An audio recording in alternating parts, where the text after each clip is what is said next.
K9 Natural is a Christchurch-based company that is beefing up pet food with natural New Zealand ingredients. We're trying to redefine the way people feed their cats and their dogs.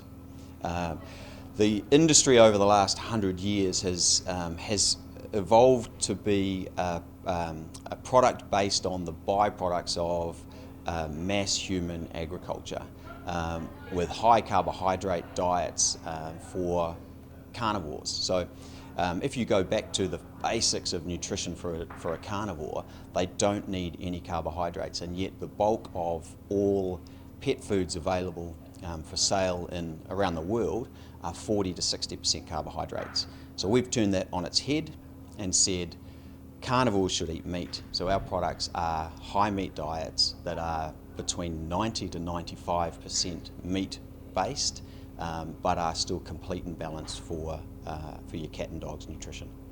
K9 Natural's dog and cat foods are typically 90% meat, blood, bone and offal, with green-lipped mussels and fresh produce making up the rest. The premium pet food brand started in a garage after former police dog handler Jeff Bowers became uncomfortable with commercial dog foods. So he'd looked at the diets of grey wolves, which genetically are almost identical to our domestic dogs, and said that's what they would eat. Now surely they do that for a reason, so why can't we try and replicate that? But rather than the blood and guts of wild kill, what we've done is we've said how can we actually make this acceptable for somebody to serve it from their fridge, freezer or from their pantry. And so we've taken the blood and guts out of it, we've taken the risk of the kill for the dog out, but we're replicating what should be an instinctive evolutionary diet, which is what a dog's digestive system is designed to digest. Neil Hinton says K9 Natural's challenge is to educate dog and cat owners that the healthy choices they make for themselves should be made for their four-legged family members too. Being a no-grain product and using fashionable ingredients such as flax seeds allows the pet food company to charge a premium. We are unashamedly the most expensive product in most of our markets. It can be 20%, it can be 50%. But what we try and do is we just try and change the value paradigm for people. So we think about it and we say, well, how much would you pay extra for a longer term good health of your animal? And when you're talking about dogs that are getting smaller, cat population growth, the differences between feeding a very average product and feeding our product might only be a coffee a day. The company is fast approaching $50 million in turnover and has benefited from about $10 million in external funding from both Callaghan Growth Grants and New Zealand Trade and Enterprise funding. However, it was able to accelerate growth after a 2013 injection from Pioneer Capital, which has about 70% of the firm.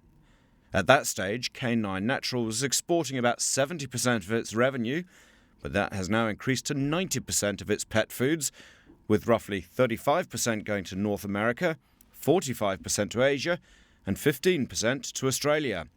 The 33-employee firm has 7 sales staff in the US, where it has a strong following on the west and east coasts. Gaining traction abroad with a very small marketing budget has meant social media and events were key to establishing a following.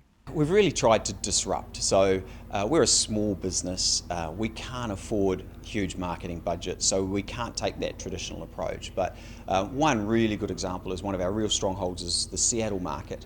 And so to get some cut through in Seattle, we created an event called Bon Appetit, and we got a leading chef to put together menus for dog owners based on the ingredients that we would use, and then we had meals there for the dogs as well. We put together photo booths and created an amazing event which from a social media perspective went viral, and it gave us a real lift in terms of awareness. We tied that in with gaining extra distribution in our retail stores, and we've seen phenomenal success in the Seattle market as a result of that, which we've managed to continue on. Neil Hinton says the event went viral on social media and was subsequently rolled out in Australia. In the Asian markets, K9 Natural has benefited from good trade access into China, while other exporters to the region have struggled. Asians have got a real understanding, an innate understanding of nutrition, probably more so than in the US. And so it's been easy for us to establish a category around this high meat. That's what a carnivore should eat. And we have some great opportunities with our trade access into China that we're looking to take advantage of, while some exporters from other countries are struggling with it. K9 Natural is lowering the barriers to access to its food by creating what it calls toppers, pouches of freeze-dried pet food which owners can sprinkle on top of their regular pet food to boost its nutrient levels. Growth has not been without challenges, however.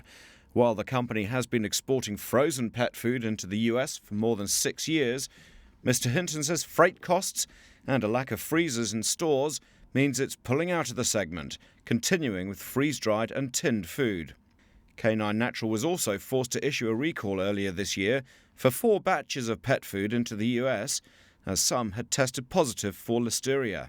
Look, for us, that was there was a bit of a beat up in terms of what we saw. A very difficult challenge. All of our product is tested for listeria prior to it being exported, so we don't have complete control over the longer term supply chain. However, Mr. Hinton says the product, which is manufactured locally, has the benefit of being made in a market which is regulated, unlike some of its overseas competitors. While Mr. Hinton says the easiest way to growth will be continuing to get more out of existing customers, K9 Natural is keen to create new products that focus on New Zealand's strong export reputation in foods such as kiwi fruit and manuka honey. Every idea that we have, it has to be feasible. So can we actually make this thing?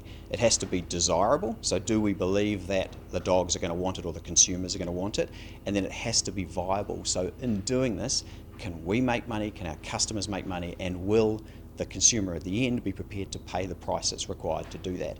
So that becomes a critical filter for us. Like, we use the expression a lot around unicorns. So often your innovation ideas are unicorns. So sometimes you might just have to produce a white horse. Now, a white horse can be very attractive, but it can actually be viable rather than always targeting the unicorns. And so that might sound like you're sort of dumbing down the ideas, but for us that allows us to ensure that what we're doing will work for us and our customers and our consumers at the end.